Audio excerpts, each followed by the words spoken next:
Hey, how you guys doing this morning? I wanted to just do a quick video. A lot of people are struggling with pH. I know we do. Our pH is naturally high. I got the water report for our well, and we're like at 180, 200, which is medium high. Anyways, I started thinking about ways that I can do it. I can, for something that's a system that's this big, I'm looking at about a $500 UV sterilizer. I could get a water softener, and it's going to run me probably $300 or $400. Some of the bigger ones that take the salt out of it, that has the resin tanks, can be upwards of $1,200 to $1,300. So I started looking online, and I was looking at different parameters. Used ones, a couple, $300, $400. And so I was thinking there's got to be a way that I can minimize it. And the way I looked at it is if I could take my hard water, and I could even cut it down by 50%, would be doing a hell of a job as far as getting our water hardness down. So anyways, I started doing some research, and I said, what the hell, it's worth a try. On Amazon, I found this Aquacrest. Now this Aquacrest, I don't know if you noticed, but everything that we do, we fill with the garden hose. There's a fire hydrant outside. I'll show it to you in a second. And but everything we do is we fill with this outdoor water filter. And so these are designed for like washing your vehicles. You put these on the hose, and then you go put a sprayer on there, and you can do your cars. And I started seeing some pretty cool reviews about it. They started talking about how it minimized or eliminated the hard water spots that were on the vehicles when they were being washed. So I said, you know what, I'm going to try it. These drop down to a 5 micron. So in the temperature range is 41 degrees to 100 Fahrenheit, which is 5 degrees to 38 Celsius. The working pressure is 20 to 100 PSI. So your standard water faucet's not going to create that kind of pressure. And so I thought, well, this might work out good. You don't have any dwell time. You don't have a tank. You don't have a bunch of bulk that you have. You just have this scenario. So I said, I'm going to try it. What do I have to lose? For $20 and free shipping? I said, what the hell? I'm going to see if it works. So we're going to do a test today, and we're going to test to see the water hardness as it exists. Now, I know my water hardness in my tank is pushing probably 8.2. And so what I'm going to do is we need to top off this tank a little bit. So I'm going to turn the water on, and I'm going to run it through this filter, but I'm going to catch some of that water coming out of this filter, and we're going to test the tank, and we're going to test the filter, and we're going to see exactly what kind of results we're going to have. Even if this is 8.2 and we can cut it down to 7.5, I think we'll be ahead of the game. So what I'm going to do is we're going to walk outside really quick, and I'll show you our water inlet, and then we'll go from there.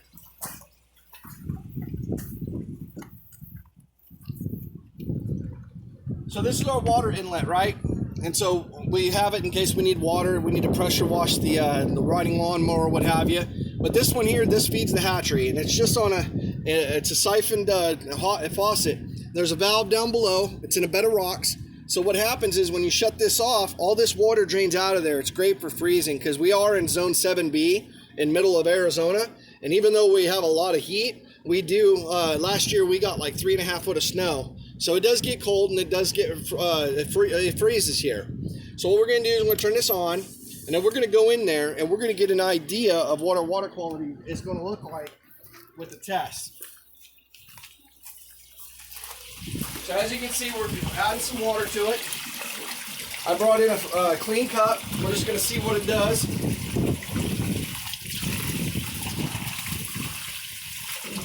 Okay. So there is our filtered water, our 5 micron filtered water. Now what I'm going to do in the API Master Water Kit tester, they have 4 pipettes. What we're going to do is we're going to do both of the water samples with both the pH regular and the pH high, and we're going to see what we get.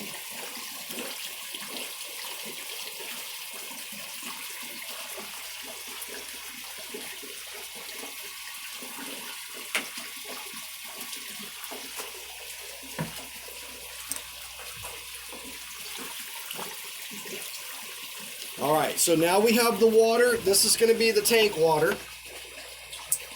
And this is going to be our filtered water.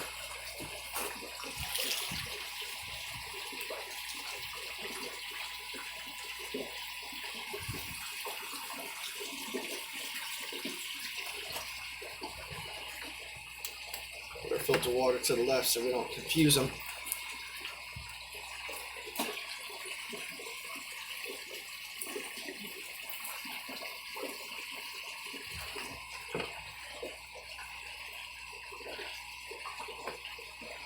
Alright, so we got that. That looks like it's all filled up. So I'm going to run out here really quick and I'm going to shut this water off.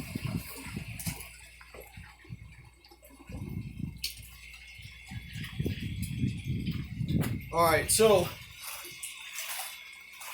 if that filter does what it's supposed to do, instead of doing a big old heavy water change and shocking my system, I'm just going to use that filter and I'm just going to top it off, and after a while that water hardness is naturally going to go away.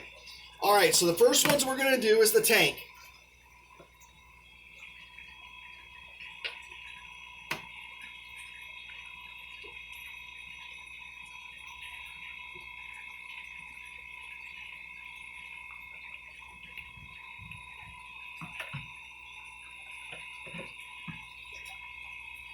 So this is your pH low, or your regular.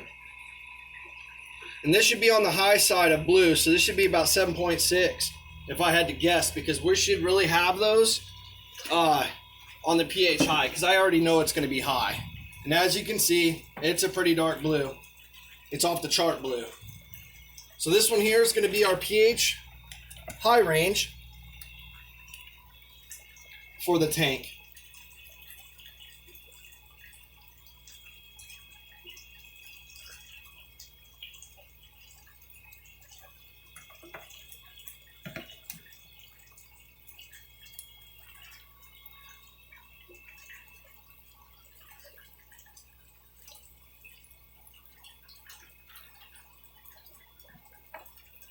All right, so our tanks are now to the left.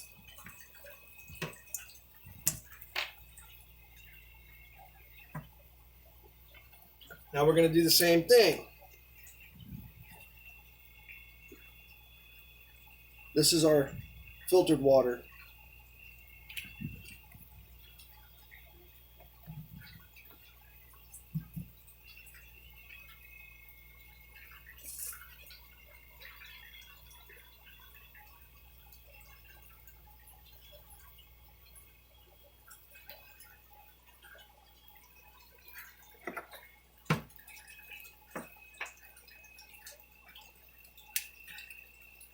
Five of these.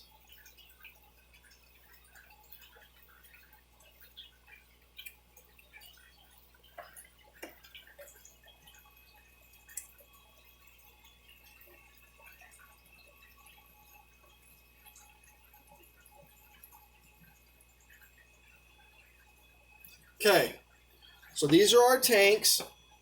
What's in the tank right now? Sorry, I don't have a flat surface.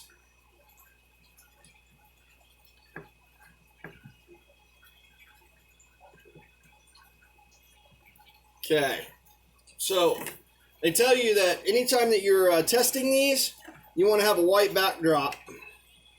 Okay, in 3 hands.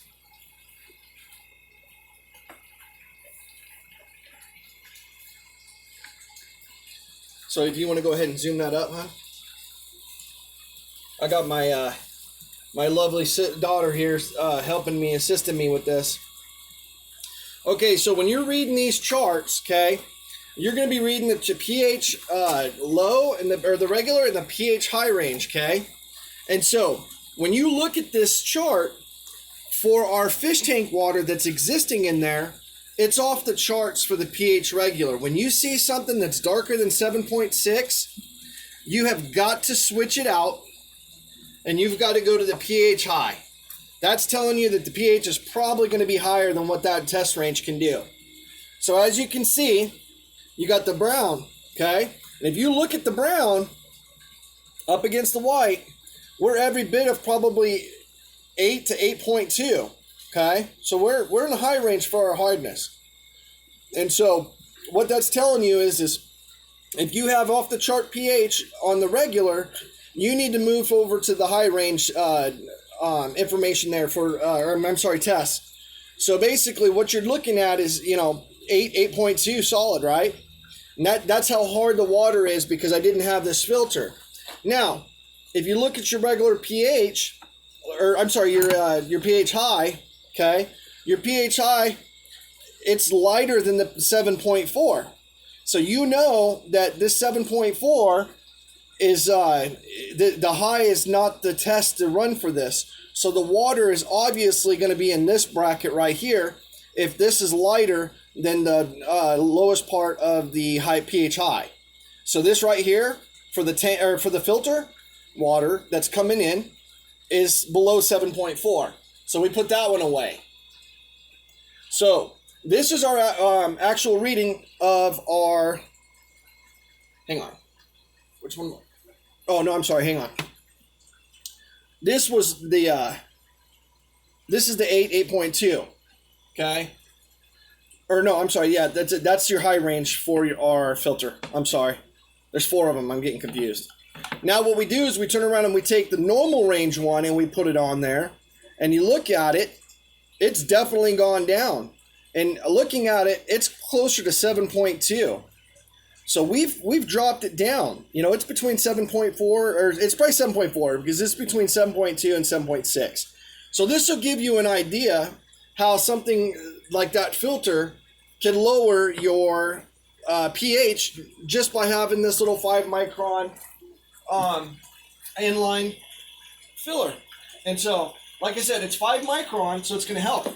Now, the other thought process behind it would be possibly we could do our top-offs or our original fills maybe a little bit slower so that filter has a little bit more time to be able to filter the impurities out. We just turned it on.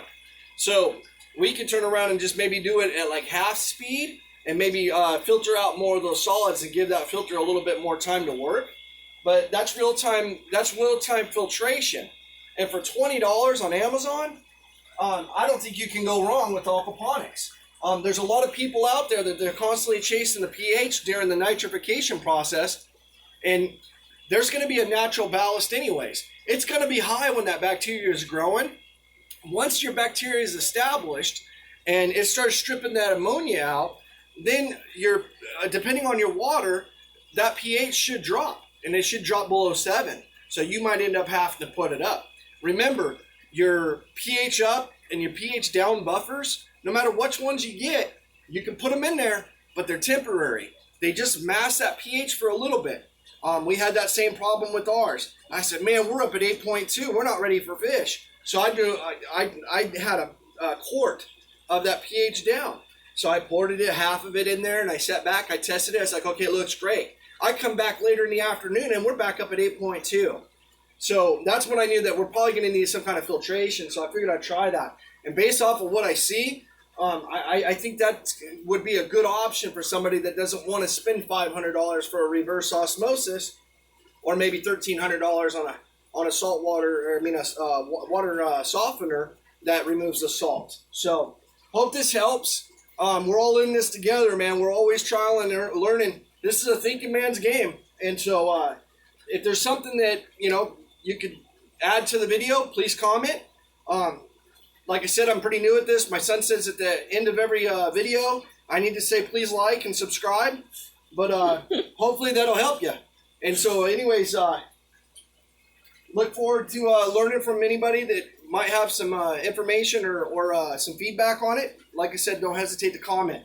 Anyways, thank you for your time, and you guys be blessed.